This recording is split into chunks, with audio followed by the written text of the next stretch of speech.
लातूर जिल्ह्यातून वाहणाऱ्या तेरणा नदीला पूर आल्याने नदीकाठच्या शेती पिकांना प्रचंड मोठा फटका बसलेला आहे। आपण जर बघितलं तर पुराची स्थिती निर्माण झाली होती। काही प्रमाणात पूर जरी ओसरला असला तरी नदीकाठच्या शेती पिकांचं प्रचंड मोठं नुकसान झालंय। विशेषतः औसा तालुक्यातील उजनी परिसरात त्याचा मोठा फटका जो आहे तो पाहायला मिळतोय। शेती पिकं जी आहेत ते पूर्णतः पाण्यामध्ये गेली आणि त्याच्यामुळे शेतकऱ्यांच्या हातातोंडाशी आलेला घास निसर्गाने हेरावून घेतला असं म्हणावं लागेल।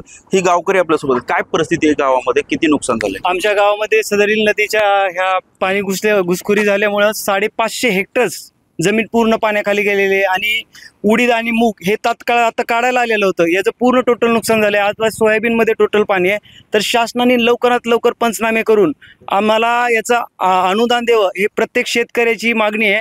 आणि आपण बघू शकता की गावात प्रत्येक लोकांची एवढी वाईट परिस्थिती आहे। आज पालकमंत्री आले होते, पालकमंत्री महोदयांनी पाहणी केलेली आहे, कलेक्टरांनी परवा केलेली आहे, खासदार साहेबांनी काल केलेली आहे। तरी याच्यावरती तत्काळात पंचनामे आणखीन झाले नाहीत, फक्त पाहणी झालेली आहे। लवकरात लवकर पाहणी करावी ही आमची शासनाकडे विनंती आहे। एकूण जर पाहिलं तर सोयाबीन असेल, मूग असेल, उडीद असेल या शेती पिकांचं प्रचंड मोठं नुकसान झालं। शेतकऱ्यांचं मोठं नुकसान झालं। किती होती शेती, किती पाण्यात गेली? 5 एकर जमीन आहे, 3 एकर सोयाबीन पाण्यात गेले, 2 एकर मूग पाण्यात गेले।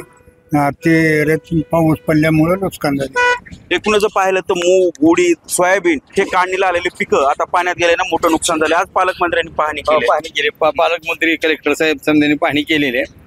तात्काळ पंचनामे नसल्यामुळं लोक थोडं संभ्रमात आहेत। तर गावातली नदीकाठच्या तर लोकांनी नुकसान झाले पूर्ण शिवारात असं पाऊस पडल्यामुळं गावात देखील पाणी घुसलं। गावात पाणी घुसलेलं आहे, पूर्ण हॉटेल लाईन पूर्ण पाण्यात आहेत व्यापारी, आणि गावात पण बरेच घरं पाण्यात राहिलेले सध्या।